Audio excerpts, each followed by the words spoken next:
Hi, welcome to Myers ASMR. I've decided to do today's story time from one of my favorite places, the beach. Yippee! Finally, we've got warmer weather.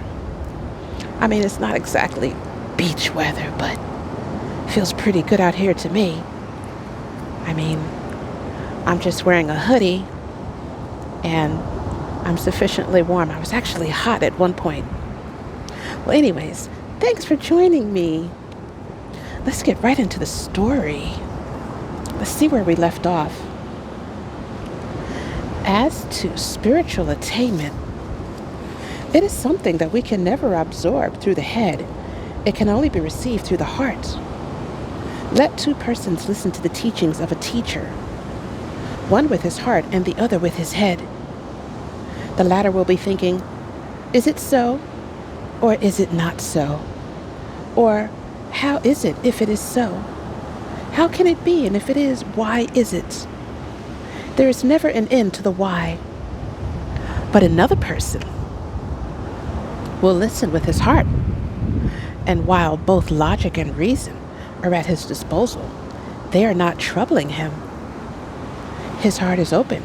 He listens, and the quality of the heart is such that whatever falls upon an open heart becomes instantly revealed. When one says, I cannot understand you, it is just like saying, I have my heart closed to you.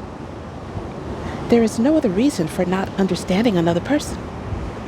But when one can say that one has understood it all it means one's heart was open. That is the reason why one has understood it. Thus, understanding does not depend upon the head, it depends upon the heart. By the help of the head, one can make it more clear. It becomes intelligible, and one can express it better. But to begin with it, one must come from the heart, not from the head. Besides, a person who only uses his head says it must be so because I think it is so. Whereas the person who has the heart quality says, it is so because I believe it to be so. That is the difference. In one person, there is a doubt. In the other, there is conviction. There is an Arabic word that is very difficult to translate. Iman. It is not exactly faith or belief. The nearest equivalent one can find for it is conviction. A conviction that cannot be changed by anything. A conviction that does not come from outside. One always seeks for conviction, but nothing and nobody convinces. Conviction is something that comes from one's own heart, and it stands above faith and belief. For belief is the beginning of that same thing, of which faith is the development and conviction, the culmination. Spiritual attainment is nothing but conviction. A man may think, perhaps it is so. He may think about the best doctrines or about the highest ideas that there are, but he will still think, it is so, perhaps. There is always perhaps attached to it. But then there is another person who cannot use the word perhaps because he does not think about it. He cannot say it may be so when he knows that it is so. When a person arrives at the stage when the knowledge of reality becomes a conviction, then there is nothing in the world that will change it. If there is anything to attain to, it is that conviction which one can never find in the outside world. It must rise from the depth of one's own heart. Chapter 24, The Tuning of the Heart. No one in this world may be called loveless. At the same time, everyone is not necessarily full of love. Either the fire is burnt out and the heart has turned to ashes, or the heart has a spark of love in its depths, just as the stone has a spark of fire that hardly ever shows itself. One may ask if it is not a weakness to be sympathetic. as it is the sympathetic person who gives in, and the one without sympathy holds on to himself. But sometimes the one who gives in is more powerful than the one who thinks that he should not give in. Very often, a person does not give in owing to fear, doubt, or lack of confidence in himself. And often it is the brave and courageous who give in. It is not always a weakness, although in some cases it may be so. Sentiment is often underestimated when it is compared with reason. This is a mistake, for where there is real sentiment, it is much stronger, much more powerful than reasoning. The one who goes from one reason to another and then again to another reason is often found to be very weak. Besides, the person of reason has no magnetism. He has only reason. He can argue, discuss, talk too much, but he does not attract. The person of sentiment has strong magnetism. He can attract without words because he has something living in him. In the person of sentiment is to be found the divine element, the heart quality. Someone came to the great poet of Persia, Jami, and asked him if he would take him as a pupil and teach him spiritual truth. Jami asked, "Have you ever loved in your life?" He said, "No, never." Jami said, "Go and love first. Let your heart be tuned. Let it be melted first. Then come to me and I will show you the spiritual path." Sympathy is the main quality to be cultivated in order to develop the spiritual faculty. But if one would ask me what I mean by sympathy, it is something I cannot explain. All such words are different names, different aspects of one and the same thing. What is called sympathy? Kindness, mercy, goodness, pity, compassion, gentleness, humility, appreciation, gratefulness, service is in reality love. And what is love? Love is God. Someone will say, "Yes, once I was very friendly and loving." And if you ask him, "Why not today?" he will answer, "I was digging and I found only mud. But wherever you dig, there is water." One need only dig deep enough until one has found water.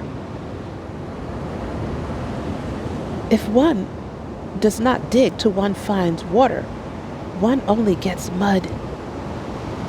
Those who are disappointed in human nature and those who allow their hearts to become cold because of this have lost a great deal. Somebody once said to me, "I have lost my friend, and since then I have lost sympathy for human nature." I said, "Your first loss was not so great, but I pity you for your second loss. It was then that you should have kept your sympathy." There are 5 different aspirations the wise may have in their search for spirituality: seeking for knowledge, seeking for life, seeking for happiness, seeking for peace, and seeking for an ideal. All these 5 can only be sought in one's own heart, and then only when the heart is tuned to a certain pitch. One may say, "I seek for knowledge." But there are 2 kinds of knowledge. One kind of knowledge is that of names and forms. In other words, the knowledge of facts. But there is a difference between a fact and truth. In our everyday language, we often confuse these 2 words, and we say truth for fact and fact for truth. In order to attain to higher knowledge, we should not try to gain it in the same way as we try to gain outer knowledge of names and forms. The outer knowledge we gain by learning. We can only gain the inner knowledge when the heart is tuned to its proper pitch. Criminals, those who are repulsive, and those who are working towards their own defeat, one will mostly find to be devoid of heart quality. It is because of the lack of heart quality that all the inclinations come that drag a person downward. However highly a man may be qualified or however intelligent, whatever his profession, it does not matter. If the heart quality is lacking, a person will go down.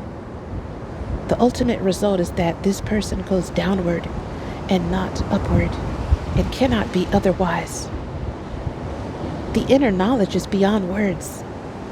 And to try to put it into words is like trying to put the sea in a bottle. It is impossible. It is something that we can only realize of ourselves, and then only when we have tuned our heart to the proper pitch. How can anybody explain what a high note means? One cannot explain it. We must sing ourselves and find out what a high note is. When we produce it ourselves, we know what it means. Thus, inner knowledge should be acquired by the tuning of the heart. In order that the heart itself knows what it is, many have tried to describe the inner knowledge by saying they are one with God, or a part of God, or that they are God. But all these are insolent terms. Why try to put something into words that cannot be expressed? Apart from inner knowledge, can even a deep sentiment such as gratefulness, sympathy, admiration, respect be put into words? Words would only limit these sentiments. The power that the heart quality has is immense. The hen, when it is taking care of its young ones, will not hesitate to fight an elephant in defense of its chicks. The heart full of love for its young gives the hen such power that it does not even see the size of the elephant. Its confidence in its own power is greater than the strength of the elephant. Thank you for listening and watching. That completes today's story time. Hey, if you like what I'm doing here, like and subscribe, donate to my Cash app. Catch me in the next video. Enjoy the sea, enjoy the shore, and may you find lasting happiness. Bye.